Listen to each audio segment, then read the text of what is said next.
सातत्याने ओला दुष्काळाची मागणी होत असते, पण मॅन्युअल मध्ये ओला दुष्काळ कुठेही नाही, आजपर्यंत कधी ओला दुष्काळ जाहीर झालेला नाही।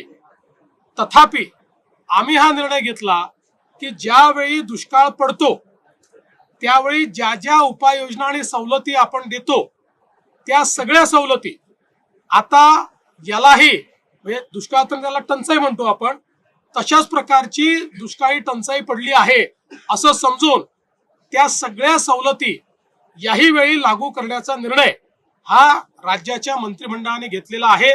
त्यामुळे जी काही मागणी होती की त्यावेळच्या सवलती लागू झाल्या पाहिजेत किंवा ओला दुष्काळ जाहीर करायचा अर्थच तो असतो की त्या सवलती लागू करा, तशा सगळ्या सवलती या लागू करण्याचा निर्णय हा राज्याच्या मंत्रिमंडळाने घेतलेला आहे।